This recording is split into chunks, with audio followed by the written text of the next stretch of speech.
नमस्कार, कानून की बात में आपका स्वागत है। मैं हूं आशीष भार्गव और मुद्दा जो है वो हाई कोर्ट और सुप्रीम कोर्ट में जजों की नियुक्ति को लेकर है और केंद्र सरकार और न्यायपालिका इस मुद्दे पर फिर आमने सामने है। लगातार कुछ महीने से टकराव की स्थिति है। पहले वाइस प्रेसिडेंट यानी उपराष्ट्रपति ने सवाल उठाया कि न्यायपालिका को सुप्रीम कोर्ट को एनजेएसी कानून को रद्द नहीं करना चाहिए था, ये जनादेश के खिलाफ है और संसद में इसकी चर्चा नहीं हुई। उसके बाद जो लोकसभा स्पीकर हैं ओम बिरला, उन्होंने भी समर्थन किया। कानून मंत्री जो हैं किरण रिजिजू, वो लगातार इस पर सवाल उठाते रहे हैं और इस मुद्दे में, इस कड़ी में एक और आगे जुड़ गया है कि कानून मंत्री ने एक चिट्ठी सीजेआई जस्टिस डीवाई चंद्रचूड़ को भेजी है और कहा है कि जो सुप्रीम कोर्ट में जो कॉलेजियम है सुप्रीम कोर्ट के जजों के लिए, उसमें केंद्र सरकार का नुमाइंदा और जो हाई कोर्ट में के स्तर पर जो कॉलेजियम है हाई कोर्ट के जजों की नियुक्ति के लिए, उसमें राज्य सरकार का एक प्रतिनिधि होना चाहिए।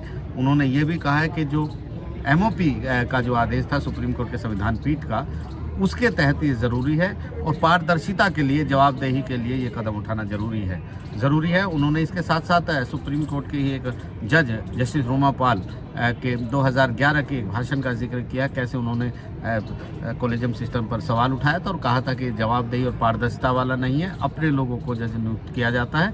ऐसे में ये एक तरीके से कहा जा सकता है कि इस प्रणाली पर विचार करना चाहिए। तो इस बात को लगकर यहाँ पर सीजेआई को ये पत्र भेजा गया है। काफ़ी बड़े सवाल भी उठाए गए, लेकिन इधर ये मुद्दा जो है बड़ा और गंभीर इसलिए है कि पिछले कुछ समय से इस तरह की बात चल रही, क्योंकि सुप्रीम कोर्ट में जस्टिस संजय किशन कौल जो कॉलेजियम में भी हैं और जो दूसरे नंबर के वरिष्ठ जज हैं, वो लगातार केंद्र सरकार पर सवाल उठा रहे हैं। उन्होंने सुनवाई के दौरान जो अटॉर्नी जनरल हैं आर वेंकटरमणी, उनको कहा था कि वो संवैधानिक पदों पर जो बैठे हैं व्यक्ति हैं, उनको समझाएं, उनको बताएं, उनको ये राय दें कि जो बयानबाजी जो हो रही है न्यायपालिका के खिलाफ, उससे वो बहुत अच्छी तरह से न्यायपालिका उसको नहीं ले रही है। हालांकि लगातार सुप्रीम कोर्ट ने ये भी इशारा किया कि केंद्र सरकार अपने सीमा रेखा को ना लांघे और इसके साथ साथ ये भी चिताया गया है कि जब तक कॉलेजियम सिस्टम इस देश का कानून है, केंद्र सरकार उसके लिए बाध्यकारी है।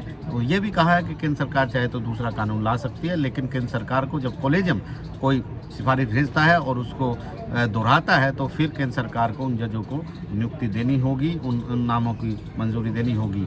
तो लगातार इस मुद्दे पर सुनवाई चल रही है। पिछली बार केंद्र सरकार ने कहा भी था सुप्रीम कोर्ट में कि वो जो है समय रेखा जो है जिसके भीतर नियुक्तियों को मंजूरी दी जानी है, सिफारिशों को, उसके लिए तैयार है। 110 में से 44 को 3 दिन के भीतर मंजूरी दे दी जाएगी।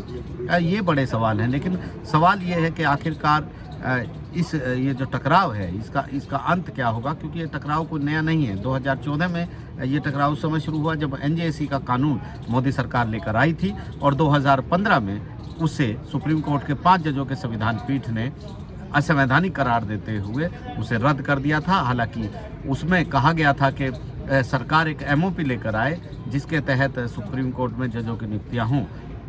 वो एमओपी पर अभी सहमति नहीं बन पाई है, क्योंकि सरकार उसमें अपने नुमाइंदे रखना चाहती है, लेकिन सुप्रीम कोर्ट उसके लिए तैयार नहीं है। तो ऐसे में ये जो सवाल है लगातार उठता है। कॉलेजियम को लेकर हमेशा, जजों की नियुक्तियों को लेकर हमेशा से सवाल उठते हैं। खुद एनजेएसी के जजमेंट में भले ही सुप्रीम कोर्ट ने रद्द कर दिया हो एनजेएसी को, लेकिन 2 जजों ने उसमें ये भी कहा था कि कॉलेजियम सिस्टम ट्रांसपेरेंट नहीं है, पारदर्शी नहीं है, उसको और सुधार की जरूरत है। हालांकि सीजेआई चंद्रचूड़ लगातार ये कहते रहे हैं और इसके साथ साथ जस्टिस संजय किशन कौल ने भी कहा था कि देश में कोई भी सिस्टम हो, कोई भी प्रणाली हो, पूरी तरह पुख्ता नहीं है, उसमें लेकिन सुधार की गुंजाइश हमेशा रहती है। लेकिन इसका मतलब ये नहीं है कि सरकार उसमें इस तरीके से फाइलों पर बैठ जाए और नियुक्तियां रुक जाए। इससे अल्टीमेटली जो लोग हैं, जो न्याय पाने की चाहत में जो लोग अदालतों की तरफ आते हैं, उनको निराशा होती है। और ये कानून जो है, क्योंकि रद्द हो चुका है, सरकार चाहे दूसरा कानून ला सकती है, लेकिन वो ये नहीं कह सकती कि हम नियुक्तियां नहीं करेंगे।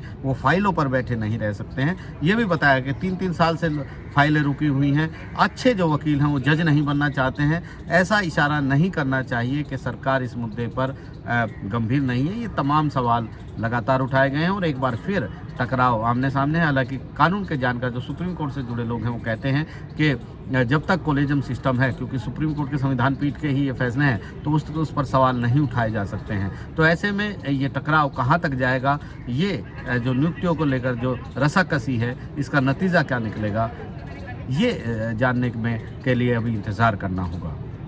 नई दिल्ली से आशीष भार्गव, NDTV इंडिया।